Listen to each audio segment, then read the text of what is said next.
नमस्कार, प्रणाम। आप लोग ऐसे हैं, उम्मीद करते हैं अच्छे होंगे। तो आज के वीडियो के बारे में बताने जा रहा हूँ हिट मशीन खेसारी लाल यादव का, जो सुपरस्टार हैं, उनके बारे में आज बताने जा रहे हैं कि एक हमारे जो भोजपुरी का सबसे बड़ा सुपरस्टार राइटर हैं, तो जिनका नाम है अखिलेश कश्यप।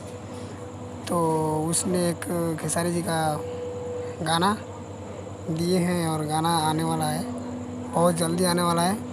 अभी उसका पोस्टर रिलीज़ नहीं हुआ है। उम्मीद करते हैं कि शायद कल हो जाएगा, चाहे आज रात में हो जाएगा। और आप लोग का बहुत जल्दी वो गाना सुनने को मिलेगा। बहुत झकास, जिसने धोखा ऐसे ऐसे किया है उनके साथ, अखिलेश कश्यप के साथ, तो उसमें सब पता चल जाएगा। और गाना लिखे थे अंकुश राजा के, गाना दिए थे, अभी चढ़ा था, कल गाना चढ़ा था उनका। और उसमें कुछ लोग गलत सोचे थे, कुछ लोग सही सोचे थे। पर ये जो गाना आने वाला हिट मशीन के द्वारा, तो इसमें पता चल जाएगा कि वो कैसा गाना था और कैसा नहीं।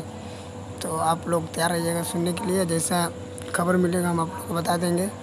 और बहुत खुशी की बात है कि हिट मशीन खेसारी लाल यादव का अब आने वाला है लगातार, जो हमारे राइटर हैं भोजपुरी का अखिलेश कश्यप।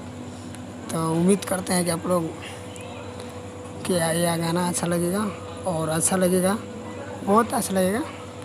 तो चलिए दोस्तों, अगर अच्छा लगेगा तो हमारा भी चैनल का सब्सक्राइबर और कमेंट कर दीजिएगा, और शेयर करना मत भूलिएगा, ठीक है। और जितना हमारे भोजपुरी भाई हैं वहाँ पर शेयर कर दीजिएगा, ताकि पता चल जाए कि हाँ, सुपरस्टार खेसारी जी का गाना आने वाला है कोई। और जैसे ही पता चलेगा वैसे ही हम आप लोगों के बीच तुरंत हाजिर हो जाएंगे। ओके, लव यू, धन्यवाद।